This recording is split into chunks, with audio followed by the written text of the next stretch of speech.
Ketum PA 212 Slamet Ma'arif menyoroti perlakuan hukum yang diterima Habib Rizik dengan Rachel Fenya. Dalam putusan hukum yang diterima keduanya sangat terlihat jelas adanya ketidakadilan. Diketahui saat ini putusan hukum yang diterima Rachel Fenya hanyalah masa percobaan selama 3 bulan. Padahal pelanggaran yang dilakukan oleh RF bisa berdampak pada kesehatan masyarakat. Kendati demikian, persoalan hukum yang terjadi tidak lagi dibuat heran. Dilansir dari Gowara.com, bebasnya selebgram Rachel Fenya dari jeratan penjara dalam kasus kabur dari karantina dianggap tidak adil jika dibandingkan dengan kasus yang menimpa Habib Rizik Syihab. Ketua Umum Abdul Ketum Persaudaraan Alumni PA 212 Ustaz Slamet Ma'arif bahkan akan bicara atas keputusan hakim untuk Rachel Fenya tersebut. Menurutnya, Rachel Fenya yang hanya menjalani masa percobaan dianggap sebuah keputusan yang tidak adil. Apalagi, Rachel Fenya terbukti bersalah karena kabur dari karantina yang merupakan kewajiban bagi orang dari luar negeri saat masuk ke tanah air. Tujuan dari kewajiban karantina itu sendiri adalah menyangkut keselamatan rakyat Indonesia agar sebaran virus COVID-19 bisa dikendalikan. Itulah hukum saat ini di negeri ini. Tidak adil, ujar Slamet kepada kantor berita politik RMOL pada Minggu 2 Desember. Namun demikian, Slamet mengaku sudah tidak heran lagi dengan ketidakadilan perlakuan hukum yang terjadi saat ini. Terus harus bilang wow gitu, hahaha, bungkas Slamet. Diberitakan lebih besar oleh warta kota Live.com Tangerang, keputusan Majelis Hakim Pengadilan Negeri atau PN Kota Tangerang yang menjatuhkan vonis 4 bulan penjara dengan 8 bulan percobaan terhadap selebriti Instagram atau selebgram Rachel Fenya disoroti aktivis dari Pro Demokrasi Niko Silalahi. Dirinya tak habis pikir dengan pertimbangan majelis hakim sehingga tak memberikan hukuman penjara terhadap selebgram Rachel Fenya terkait kasus pelanggaran aturan karantina COVID-19.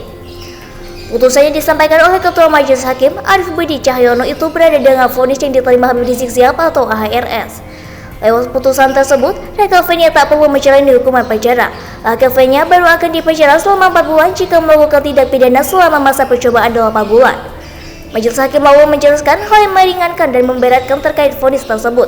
Hakim mengatakan hal yang meringankan adalah Rachel terus terang mengakui perbuatannya. Selain itu, dia juga kooperatif selama menjalani proses hukum. Hal yang meringankan, terdakwa mengakui terus terang perbuatannya. Terdakwa tidak terbeli-beli dalam memberikan keterangan di persidangan. Terdakwa bersikap sopan di persidangan. Kata hakim saat sidang pembacaan putusan di PN Tangerang pada Jumat 10 Desember. Selain itu, Rachel Fenya juga dinyatakan negatif COVID-19 sepulangnya dari Amerika Serikat meski kemudian melanggar aturan karantina di Indonesia. Terkait alasan itu, Niko membandingkan dengan hukuman penjara yang diterima Habib Rizik Syihab. Akibat dianggap melakukan sejumlah pelanggaran, Habib Rizik diperkarakan dalam beberapa kasus dan sempat bahkan sebelum persidangan dilakukan, Habib Rizik sudah dipenjara. Niko mempertanyakan, perbedaan perlakuan hukum menunjukkan ketidakadilan. Apa? IBHRS? Soal pemakainya dihukum penjara? Jangan gitu kalian mempertontonkan secara telanjang ketidakadilan ini. Jika umatmu bisa selesai kita bernegara, tolong dong berlaku adillah kalian. Tulis Niko di Twitter dikutip pada Minggu 11 Desember 2021. Kepala Penerangan Kodam Jaya atau Kapendam, Kolonel HR Herwin Budi Saputra berbicara soal pengakuan 2 oknum anggota TNI yang membantu kaburnya Rachel Fenya di karantina.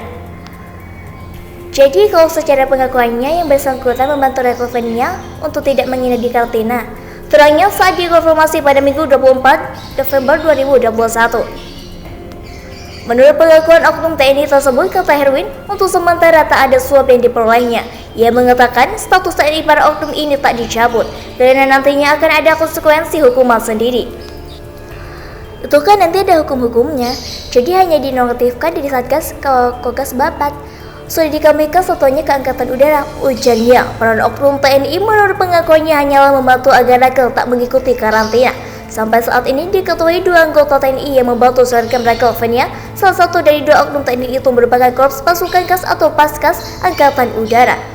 Menurut Herwin, oknum yang merupakan anggota Korps Angkatan Udara berinisial FF, dia adalah pihak yang membantu Rachel untuk bisa mendapatkan tempat isolasi di Wisma Pademangan.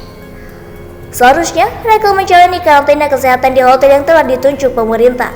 Sementara oknum TNI lain berinisial IG merupakan anggota Paskas. Dia yang membantu Rachel kabur dari LSDC Wisma Pademangan saat masih menjalani karantina selama 3 hari. Yang bersangkutan sudah dikembalikan ke satuan asal, nanti akan diperiksa oleh polisi militer di satuan asalnya, tutur Herwin. Kata Herwin, status keduanya sudah dinonaktifkan sebagai Satgas Komando Tugas Gabungan Terpadu atau Kogas Bampat. Namun, keduanya masih berstatus TNI. Pihak polisi militer atau PM masih memeriksa VS dan IG. Pihak PM masih menyelidiki apakah ada unsur pidana dari kaburnya Rachel Fenya saat jalani karantina kesehatan. Ini hasil penyelidikan Satuan Intel. Setelah itu ditemukanlah bukti pelanggaran sehingga mereka dikembalikan ke satuannya, jelasnya.